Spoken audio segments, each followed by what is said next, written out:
Before we preview Cowboys against Broncos coming up this Sunday, we have the data to prove it. The more likes we get on our previews, the more likely it is the Cowboys are going to win. So help us out and help the Cowboys out in the process. Don't be the one who jinxes it. Like today's video if you want the Cowboys to beat the Broncos. Dallas is on the road in Week 8, and they are only 3.5-point favorites. I also apologize for sounding like crap, but it is what it is. I'm a little bit surprised it's that narrow of a line. A neutral site game, home game might be more in favor of Dallas. I don't think that was a likely outcome. With a top 5 defense that Denver has, they've been really good so far this year, coming off of a wild and wonky, weird win over the Giants. A trap game potential here, maybe? But Denver, I feel like, just had their trap game against the Giants, so I don't know. But they won, so maybe it doesn't count. Average-ish offense and a great defense in Denver versus a great offense in Dallas and a bad defense. Denver does lead the AFC West, at least for now, ahead of the Chargers, Chiefs, and, of course, the lowly Raiders. Some Cowboys injuries to watch. We will know more when practice gets going later today, so stay tuned on that front. Also, wouldn't be surprised if you see Dak somewhat mentioned on there because his left hand was swollen after the game. I wouldn't be shocked, but I don't think there's anything concerning on that front. Trevon Diggs in concussion protocol as of yesterday. We'll see if that changes. It normally takes about a week, so we'll see.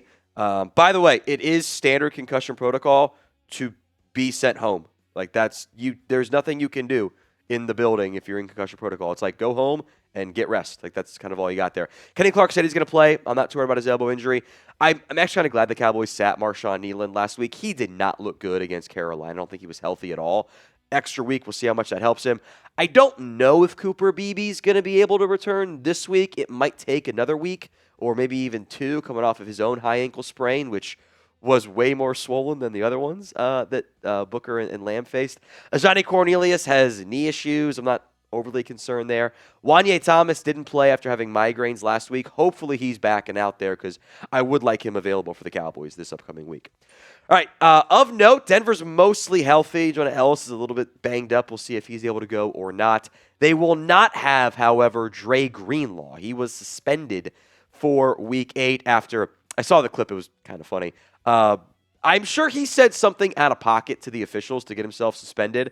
Denver was rightfully mad about some terrible officiating calls down the stretch in that Giants game that gave the Giants a chance to win, and they managed to overcome it somehow. Otherwise, it would have been the refs screwed the Broncos, as far as I'm concerned.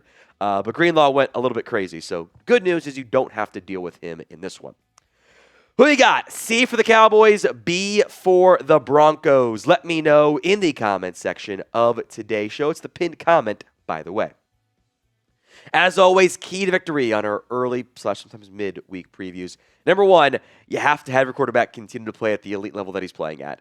Even though the defense was better, we'll talk about them in a little bit, you need to have your quarterback play his A game. Otherwise, it's going to be really hard to win games with the way this Cowboys team is currently constructed.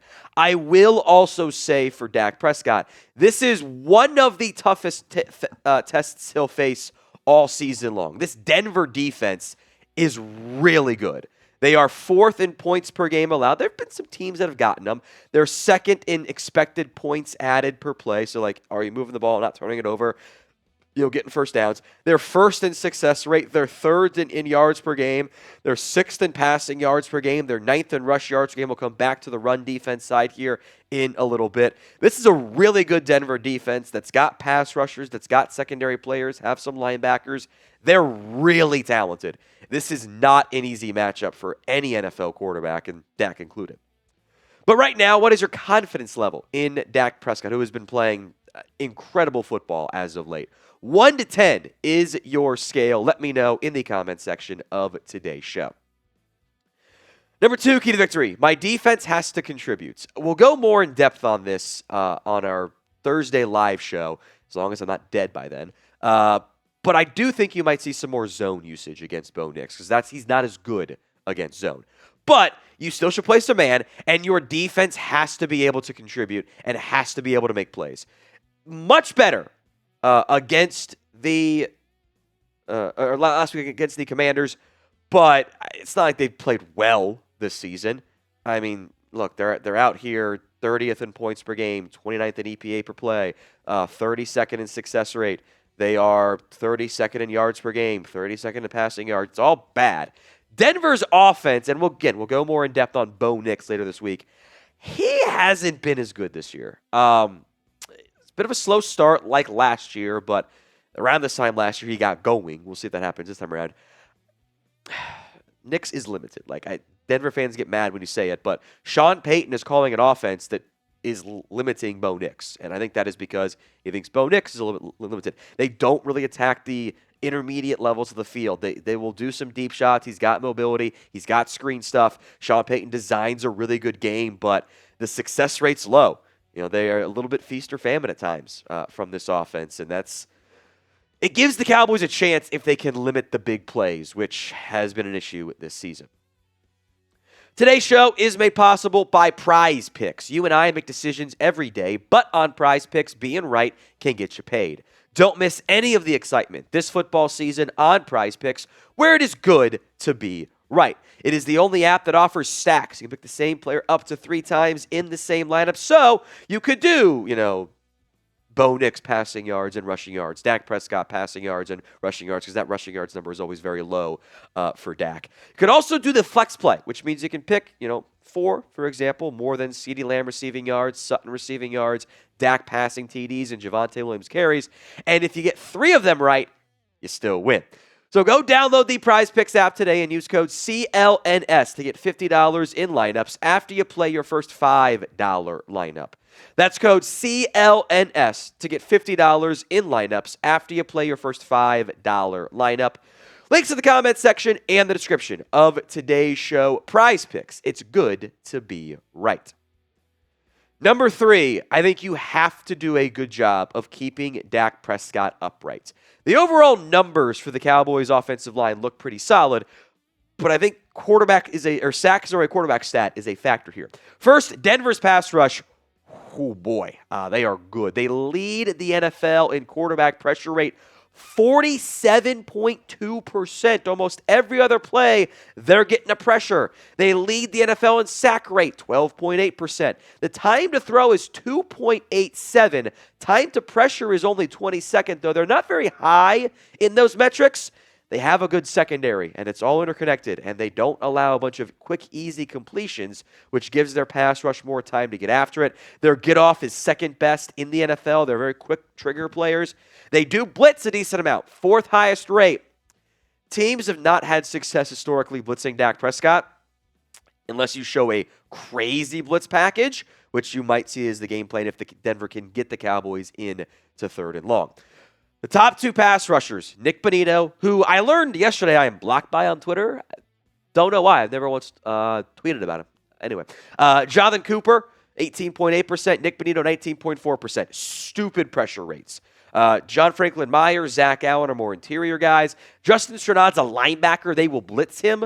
Same with Jonah Ellis, who kind of does some 3rd down edge rushing stuff. Kind of does edge linebacker hybrid almost at times. He's banged up. We'll see if he plays. DJ Jones, defensive lineman. DeAndre Tillman's one of the extra edges.